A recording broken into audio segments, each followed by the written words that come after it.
Olá, boa noite a todos. Feliz de estar com vocês aqui no Lar Irmã Zarabatana para mais uma palestra das nossas sextas-feiras às 19 horas, em que trazemos algum assunto relacionado ao nosso cotidiano sob a visão da doutrina espírita. Meu nome é Felipe Mendes, sou médico colaborador da casa e agradeço muito os amigos que estão nos acompanhando, tanto no nosso auditório, quanto também através do nosso canal no YouTube. Bom, o tema escolhido para hoje é um tema extremamente atual. Acabamos de comemorar essa semana o bicentenário da independência, essa data histórica e simbólica, muito importante para o nosso país. Na verdade, as comemorações aí acabam se estendendo, né, ao longo da semana, com muitas atividades culturais sendo organizadas nos diferentes estados brasileiros. E além disso, estamos num ano eleitoral importante, no qual os brasileiros vão decidir aí o futuro do nosso país, pelo menos pelos próximos 4 anos, escolhendo os novos dirigentes, os novos parlamentares. Então, tudo isso, todo esse contexto que estamos vivenciando intensamente nesse momento, é o pano de fundo do nosso tema de hoje, que são os partidos políticos espíritas. Então, essa palestra, essa nossa conversa, ela parte da seguinte indagação: por que não existem partidos políticos espíritas?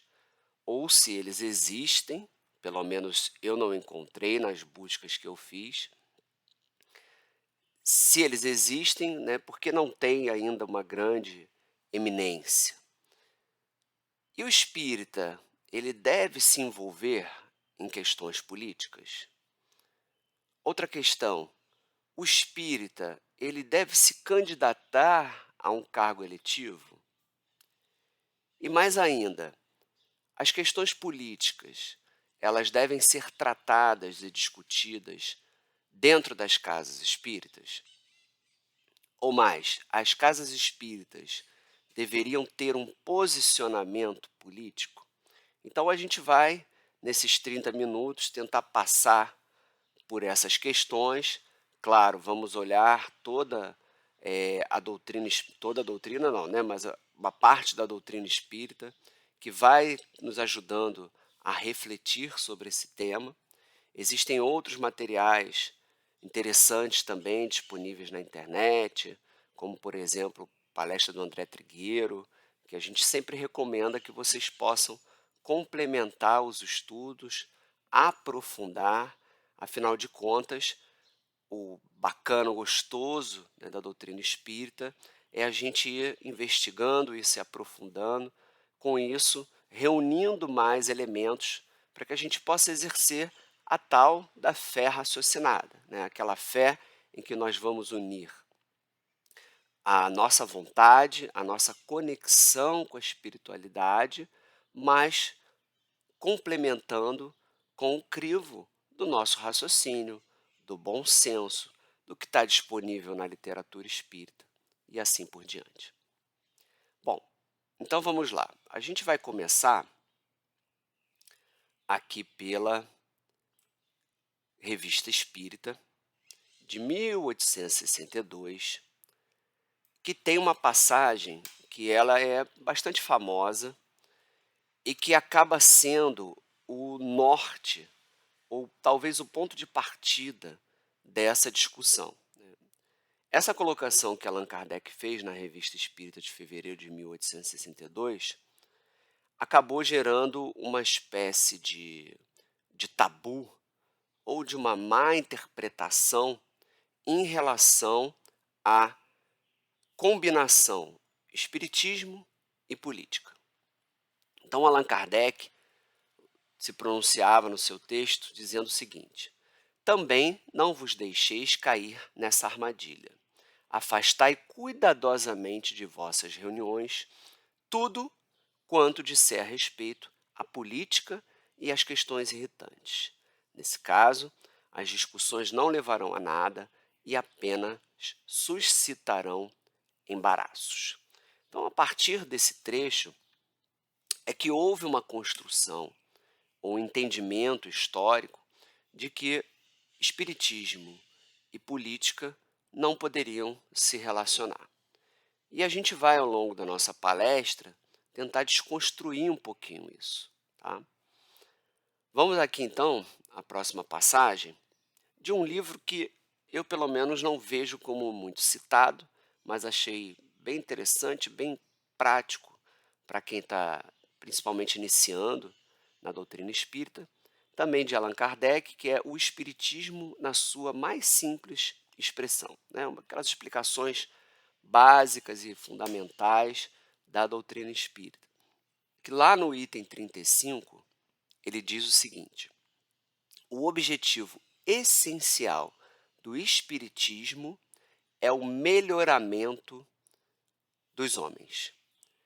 Não é necessário procurar senão o que pode ajudar ao progresso moral e intelectual.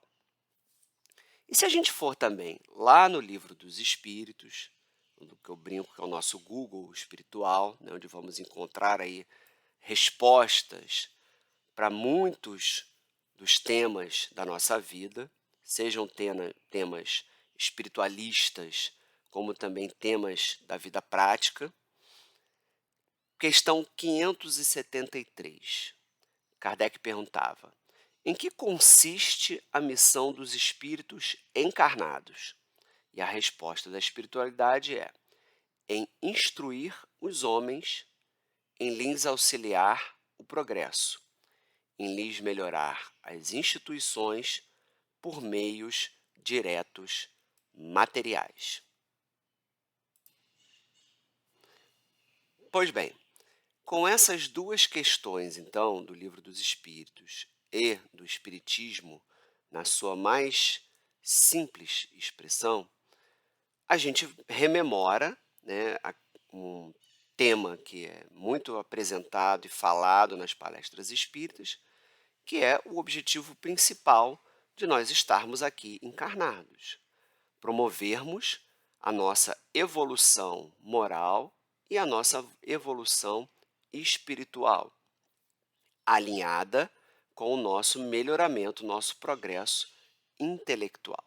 Então, basicamente, a necessidade de aplicarmos o nosso livre-arbítrio na direção dos ensinamentos e dos valores apresentados e ensinados pelo nosso querido Mestre Jesus.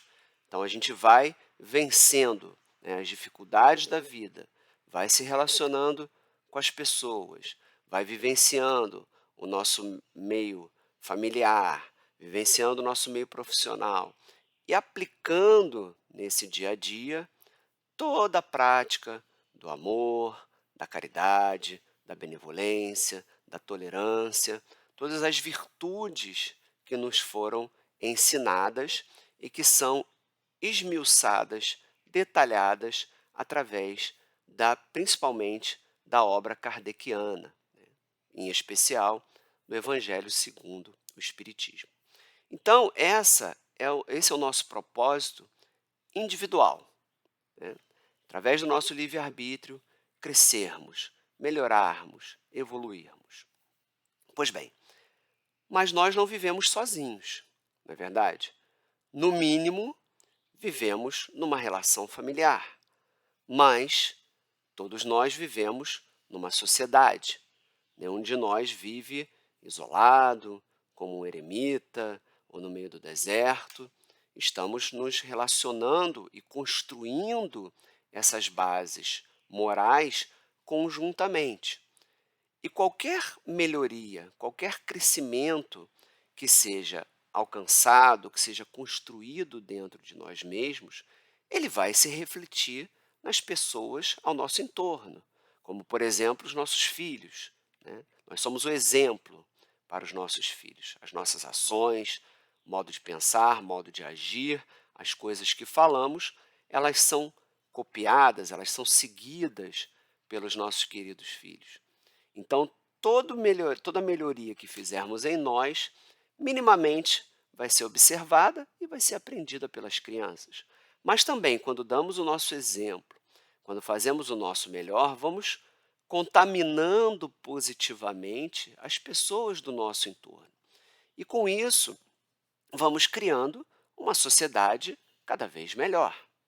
Pois bem, nesse raciocínio de que nós não estamos vivendo num mundo isolado, né, e vamos exercer um livre-arbítrio egoísta, por assim dizer, né, que vamos pensar: ah, não, eu vim aqui para crescer, para melhorar, então vou fazer de tudo para que eu consiga isso, né? Nem que eu tenha que me isolar, nem que eu tenha que viver separadamente, porque o importante é que eu consiga, nessa encarnação, resolver todas as minhas pendências morais. Pois bem, se assim pensarmos, não estamos contribuindo em nada para a obra do Cristo, né? De que adianta nos salvarmos e deixarmos as pessoas no nosso entorno com tanta dor, com tanto sofrimento, ou com ausência de possibilidade de aprendizado?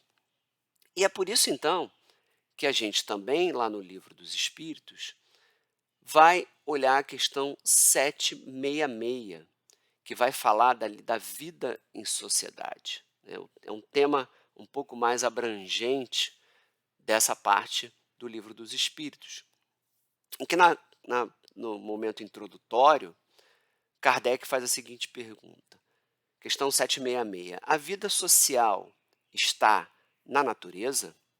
E a espiritualidade responde: "Certamente, Deus fez o homem para viver em sociedade. Não lhe deu inutilmente a palavra e todas as outras faculdades necessárias à vida de relação." E ainda na 767, "É contrário à lei da natureza o isolamento absoluto?" Sem dúvida, pois que, por instinto, os homens buscam a sociedade e todos devem concorrer para o progresso, auxiliando-se mutuamente. E aqui a gente consegue ver já o princípio da caridade, da fraternidade, não é verdade? Em que a gente vai colaborar auxiliando as pessoas que não puderam, por exemplo, ainda encontrar a sua espiritualização, né, a sua conexão com uma divindade, para que possam, quem sabe, buscar esse caminho. Vamos ajudar materialmente as pessoas menos providas, que passam dificuldade, que têm uma limitação financeira, que estão na margem da pobreza. Vamos ajudar intelectualmente aqueles que não puderam, por exemplo, ter uma vivência escolar, uma educação de qualidade, né? Ajudar uma pessoa a ler, a escrever, ajudar as crianças a alcançarem essa possibilidade. Mas também temos um dever com a moral, né? De ajudar que as pessoas possam também encontrar os seus valores morais e colocá-los em prática, que é o mais importante. Então, tem uma frasezinha atribuída a Regis Mesquita que diz o seguinte: a evolução espiritual ela é individual, mas ela só é verdadeira quando o ser humano se realiza como ser coletivo. Então é exatamente isso. Estamos vivendo em sociedade e precisamos contribuir para o crescimento da nossa sociedade.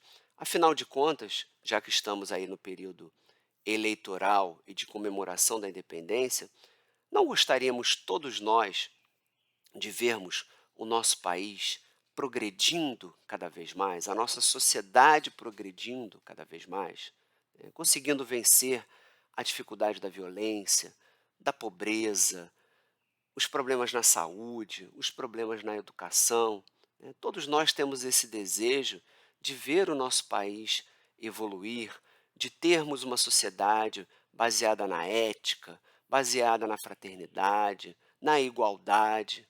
Então, cada um de nós precisa fazer o seu papel para que juntos consigamos construir essa sociedade. E aqui tem um ponto importante, em que a gente volta para o nosso tema principal, política, espiritismo, partidos políticos, e a gente começa a perceber que esses temas, educação, saúde, caridade, vida econômica, como eles já começam aqui na nossa palestra a se conectar com a doutrina espírita. Porque todos esses valores e esse aprendizado trazido pela espiritualidade maior, ele vai ser colocado em prática nessa vida em sociedade que ela está, sim, permeada pela política. Afinal de contas, qual é o objetivo da política?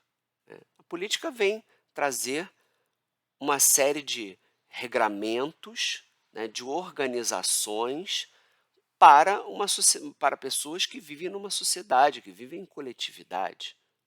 Então, a política ela vem organizar as cidades, a política ela vem traçar normas de conduta, regras de convivência, e a sociedade ela vai estabelecendo pactos sociais, né, com base nessas ordens morais, religiosas, sociais, econômicas, né, conforme as características, o adiantamento cultural, o conhecimento de cada uma das sociedades que existem no nosso planeta.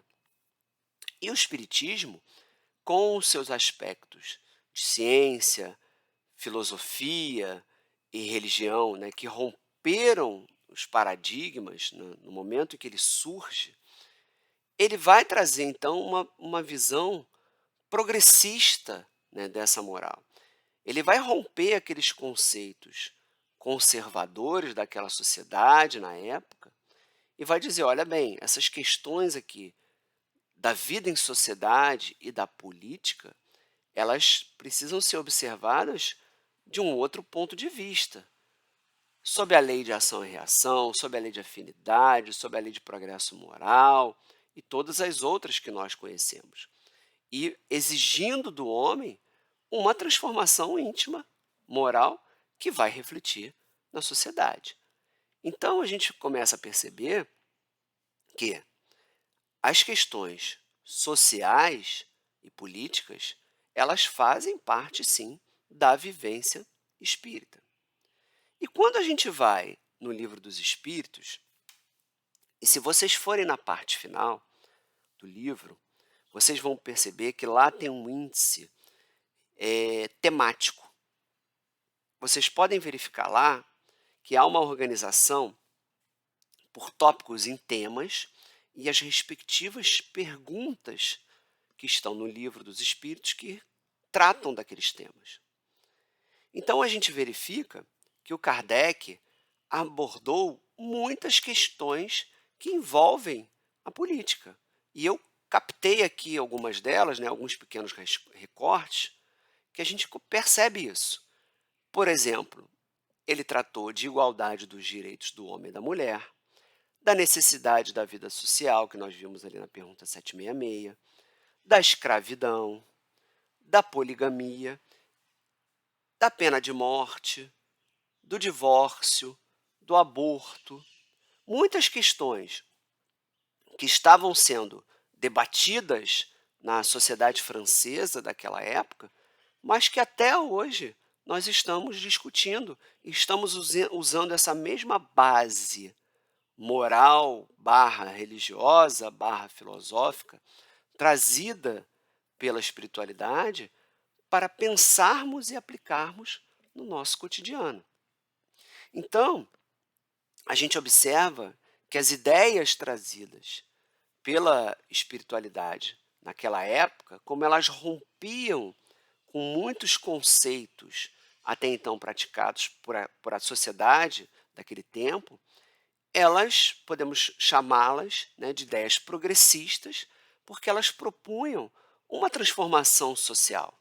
Ela propunha uma mudança de visão da sociedade e uma mudança íntima, uma reforma íntima de cada uma das pessoas, baseada na renovação dos fundamentos do amor.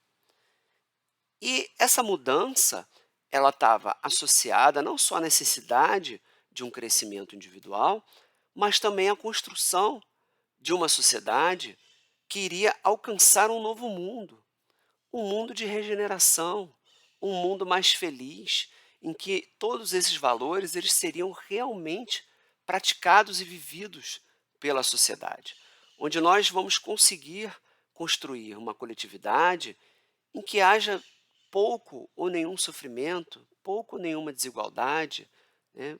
Uma relação que não privilegia poucas pessoas, mas que entende que a felicidade só existe quando todas as pessoas tiverem uma condição mínima de vida igualitária, satisfatória, né. Então essa transformação, ela está acontecendo, apesar de parecer muito devagar. Lá no livro O Centro Espírita, de Herculano Pires, o autor ele reforça essa ideia.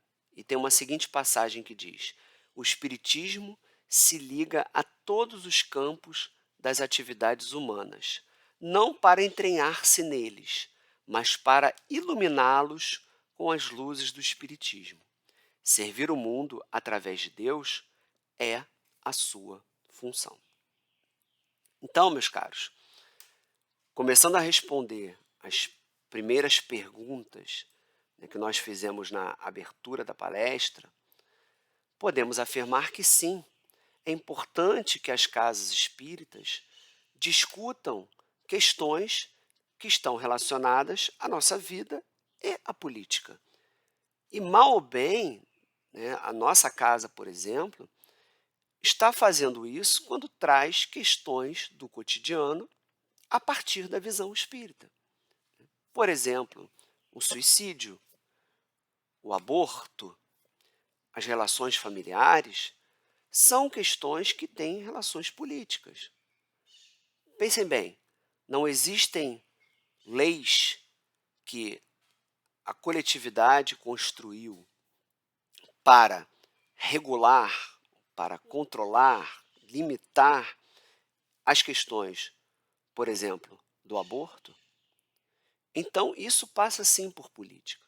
Quando nós vamos agora, no período eleitoral, escolher os novos parlamentares, de alguma maneira estamos dizendo para eles como nós gostaríamos que as questões do aborto elas fossem reguladas, ou elas fossem organizadas. E isso passa por legislação, por exemplo, por formular leis. Então, os assuntos da doutrina espírita têm uma relação fortíssima com as questões políticas. O que não significa, e esse é o ponto que Allan Kardec estava querendo preconizar e chamar atenção na revista espírita, não significa que nas nossas casas espíritas tenhamos que tratar ou nos posicionar de maneira político-partidária.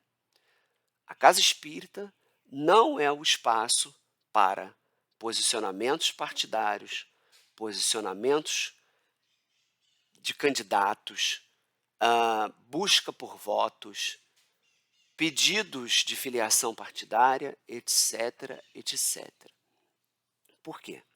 Porque não cabe esse papel de definir se o grupo espírita deve seguir, né, uma orientação, uma filosofia, um programa político partidário X ou Y. Cabe a cada um de nós estudar, identificar, avaliar quais são as propostas, quais são as visões, qual é a filosofia diretriz de cada partido político e aplicarmos o nosso desejo, a nossa vontade de uma construção dessa sociedade igualitária baseada no fundamento do amor e nos valores morais na prática político-partidária. Então é importante separarmos essas duas coisas para que não haja uma mistura que, inclusive, pode ser muito perigosa para as casas espíritas, porque estaríamos trazendo interesses outros que não são relevantes e, junto com esses interesses, os espíritos que estão afinizados a esses interesses, que podem ser interesses respeitosos, elevados, mas que também podem ser interesses materiais, relacionados ao poder, à ganância, ao se dar bem e etc, e etc. Espero que tenha sido claro com relação a essa divisão entre o campo da política, que deve ser pensado, discutido, fomentado para as pessoas que buscam a doutrina espírita em termos de reflexão e de conhecimento, e as questões político-partidárias, que essas sim devem ser rechaçadas. Pois bem, mas e o espírita? Ele pode ter uma participação na política? Né? Ele deveria tentar contribuir de alguma maneira? Pois bem, temos aqui exemplos inúmeros, né, talvez os mais conhecidos, de como o espírita pode ter sim uma vivência política no intuito de colaborar para a construção dessa sociedade melhor, sem que isso signifique ele estar contaminado pelos equívocos relacionados às relações político-partidárias ou ao sistema político, né, no qual todos nós andamos um pouco descrentes, né, ou desesperançosos, e vamos falar sobre isso já já. Pois bem, o espiritismo, ele trabalha com a educação, né? Esta é a base da nossa doutrina. E a educação, ela tem um conteúdo extremamente político. Então, o espírita, ele pode muito bem posicionar-se, né, e participar dessa vida espírita, colaborando para essa construção educativa, essa construção intelectual, alinhada à questão moral, dentro da esfera política. Aplicar esses valores dentro das relações políticas. Tentar dar a sua contribuição no legislativo, no executivo, baseado nessa vivência moral, educacional, nas questões relacionadas à organização, estruturação, definição da nossa sociedade. Então, ele pode influenciar e participar dessa sociedade em que ele vive, tentando levar esses valores, essas normas do Espiritismo às instituições que organizam essa sociedade. Isso é participação política. Mas a participação política, ela não vai se resumir simplesmente a isso, porque a participação política, ela pode se dar também através da prática da caridade, por exemplo. Quando eu decido dar parte do meu tempo para uma obra social, por exemplo, para ajudar a população de rua na sua alimentação, na sua higiene, ou a buscar um trabalho, ou a buscar um abrigo, eu estou politicamente contribuindo para a sociedade. Quando eu decido participar da construção de uma organização da sociedade civil para a construção de moradias para populações de baixa renda, eu estou participando politicamente de uma questão social importante. Então, a gente consegue perceber que, sim, é inerente à prática espírita participar das questões políticas.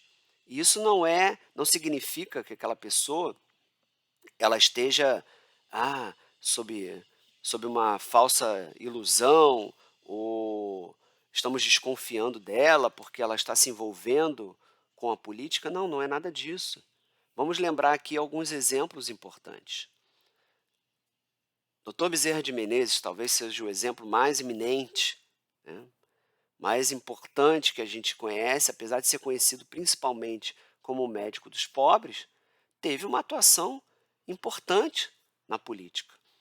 Ele atuou na capital imperial, foi deputado junto à Assembleia Nacional do Império, presidente da Câmara dos Vereadores, também acumulou cargos no Poder Executivo Municipal do Rio de Janeiro, lutou por questões importantes políticas, como a emancipação dos escravos, procurou regulamentar o trabalho doméstico, enfim, teve uma atuação política super importante, a gente vê isso está descrito tanto na literatura quanto no filme que conta a sua história. Podemos citar outros exemplos, como Eurípides Barçanufo, que foi vereador em Sacramento, Minas Gerais, foi fundador de um colégio, Allan Kardec, de um centro espírita, de uma farmácia. Então, teve uma participação também política na educação.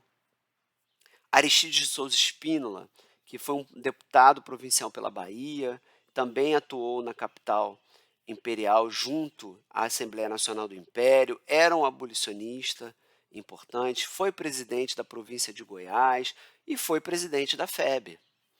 Caibar de Souza Schutel foi vereador e o primeiro prefeito de Matão, em São Paulo, no ano de 1898, fundou o Centro Espírita Amantes da Pobreza, o jornal Clarim, fundou a Revista Internacional do Espiritismo e é autor de vários livros. Então é possível, sim, atrelarmos, né, a nossa vivência espírita com uma vivência, uma atuação política. Muito bem. E aí, meus caros, estamos aí próximos dessas eleições tão importantes. Muitos de nós, né, com um sentimento de preocupação, de desesperança, de desilusão. Eu não sei se eu vou votar porque o sistema como está, eu sei que não vai melhorar, porque os políticos são todos iguais, porque eu não confio em ninguém, né? E a gente vai alimentando esse sentimento de desesperança.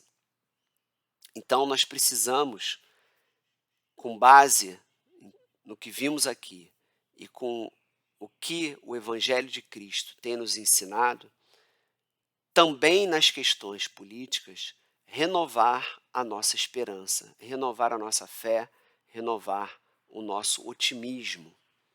É importante, sim, que o espírita que deseja ver a construção de uma sociedade melhor, de uma sociedade igualitária, possa se utilizar dos meios disponíveis para fazê-lo. E a participação na política, através do voto, do exercício da sua cidadania, também é um elemento importante para isso. Porque é através dele que nós vamos também dar uma contribuição para essa transformação que todos nós esperamos. Não adianta a gente ficar em casa reclamando, né, se queixando dos políticos, dizendo que político nenhum presta, etc, etc. Essa não vai ser a saída, não vamos conseguir colaborar para encontrar a solução dessa maneira. Então é importante que nós, enquanto espíritas, façamos uma avaliação, uma investigação de quais são as propostas dos candidatos, quais são os candidatos que têm um projeto de governo ou propostas legislativas que são importantes, que são prementes, que vão possivelmente transformar a vida das pessoas, qual é o histórico dessa pessoa, desse político, né? Se ele tem uma conduta moral, ética, em que possamos apostar a nossa confiança e, de alguma maneira, ajudar a construir, então, as esferas de governo e as esferas do parlamento com pessoas que querem fazer a diferença, que vão batalhar para a construção daquilo que verdadeiramente esperamos. E o nosso país, ele é um país que sempre foi alvo dessa esperança. Quando a gente vê lá, por exemplo, que o Brasil é tido como coração do mundo e a pátria do evangelho na literatura espírita, o que estão nos mostrando é que nós possivelmente seremos o país do futuro e o berço de uma nova civilização, de uma nova sociedade que vai estar enraigada, fundamentada por esses valores ético-morais. E só poderemos dizer que somos verdadeiramente a pátria do Evangelho quando nós dermos esses passos firmes na construção de uma sociedade que seja realmente justa e fraterna. Então a gente precisa olhar para a nossa sociedade, se sentir parte dela e utilizar os meios, os instrumentos, as ferramentas que estão disponíveis para fazermos essa transformação social. Então, com isso, acredito que estejamos aí respondendo, né, um pouco de cada uma das perguntas que nos propusemos. A importância da participação do espírita na política, que sim, política e espiritismo têm uma relação muito direta e que as casas espíritas naturalmente levam temas políticos para serem debatidos sob a ótica espírita, e com isso a gente pode encerrar a nossa palestra de hoje com essa pequena passagem de Allan Kardec em Obras Póstumas, em que ele fala: liberdade, igualdade e fraternidade. Estas três palavras constituem, por si sós, o programa de toda uma ordem social que realizaria o mais absoluto progresso da humanidade, se os princípios que elas exprimem pudessem receber integral aplicação. E nesse trecho das Obras Póstumas, Kardec vai discorrer um pouco sobre o que é a liberdade, sobre o que é a igualdade e a fraternidade, baseadas na obra e nos ensinamentos do Cristo. Meus amigos, mais uma vez, coloco aqui os canais do Lar Irmã Zarabatana à disposição de vocês para que possam comentar, sugerir palestras, propor temas aqui de discussão, de estudo, e que possamos juntos, né, também construir a nossa casa espírita. Agradeço demais a companhia de vocês e vamos em frente, sempre seguindo os ensinamentos do nosso querido Mestre Jesus, guiados pela nossa querida irmã Zarabatana. Que assim seja e graças a Deus. Muito obrigado e uma boa noite a todos.